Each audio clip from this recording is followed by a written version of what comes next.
Kamala Harris makes history as the first black woman and Asian American to hold the second highest office in the country. As News 13's Taylor Stewart shows us, today's inauguration holds special significance for young girls of color. Today's inauguration is historic in more ways than one, but it's hard to overstate the significance of young people of color seeing Kamala Harris walk into the vice presidency. It's a special day here at the Youthful Learning After School program. Today is the day of the inauguration, the big word, inauguration.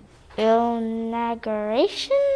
And there you have it. But it's not the name that makes today so significant. We get a new president and a new vice president. It's the moment. Well, that's our first lady vice president ever. The woman behind the moment, Kamala Harris. With eyes wide open, these young girls have been watching. Normally, we just see like men instead of women. She's black. So seeing a woman who looks like them become the first female vice president, well, it means something. She's one of us, and knowing that somebody up there that looks like us will believe in more than what we see. Those cheers coming from Miss Eleanor Earl. She's the no-nonsense director of this after-school program, but more like a neighborhood mom. I want them to know that they can be anything that they want to be if they work hard at it. Miss Earl has seen a lot in her time. You have your white fountain, you have your black fountain. And we always wanted to know what was the difference in the water. So you would always sneak over there and try to drink some from the white fountain. It's these experiences that drive her to impart hope and social responsibility in her students. Wednesday, Vice President Kamala Harris is teaching that lesson. If you believe in yourself, you'll get farther than what you think you would. It's education. You got to get that education, and you got to know how to vote.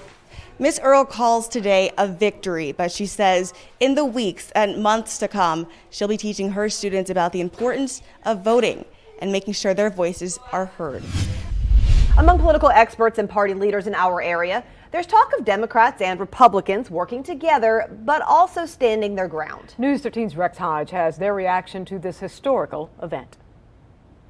Keenly aware of our political divide, in his inaugural address, President Biden said disagreement must not lead to disunion. So help me God. Congratulations, Mr. President. I thought it was a good speech. Obviously a speech. Western Carolina University politics professor Chris Cooper says Biden emphasized unity throughout his address, calling for an end to uncivil war and opening hearts instead of hardening our souls. He mentioned white supremacy, which I think was definitely a notable moment in the speech. Cooper says one of Biden's strengths is that he's an institutionalist, many years as a senator and vice president who knows how to make deals. I think what we're going to see is whether he can translate that into action. There's going to be a different tone. Haywood County Democrats believe Biden can work with Republicans. Working across the aisle in a bipartisan manner. As an American and a Republican, I think it's a sad day for the country. Charlene Hogue heads up the Smoky Mountain Republican Women Group, representing our western counties.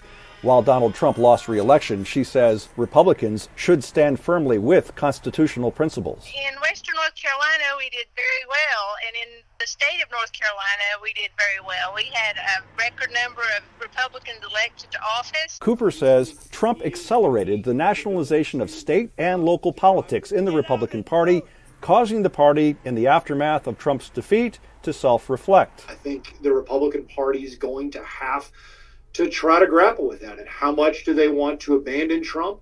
And how much do they want to try to follow Trump? Cooper says the Trump brand is likely to remain. Trump floating the idea of starting a political party, his daughter-in-law considering a run for U.S. Senate in North Carolina in 2022.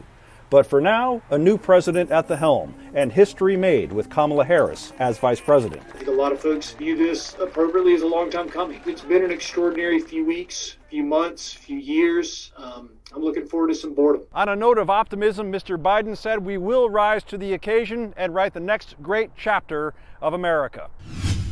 Lottery players are buzzing over the possibility of a big win. It is a big win. With no winner last night, the Mega Millions jackpot is now worth nearly $1 billion.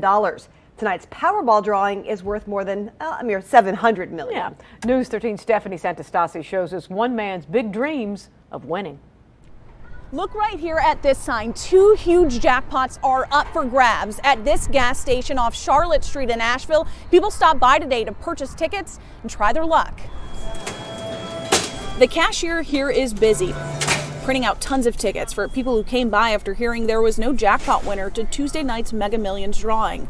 Because of that, the jackpot now grows to $970 million. The cash option, a little more than $716 million. It's the second largest jackpot in the game's history. The Powerball's also up too.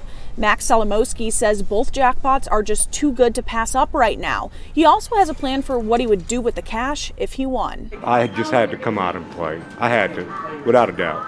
Well, I would help out a lot of people. A lot of people are in need out here, and I would help them out.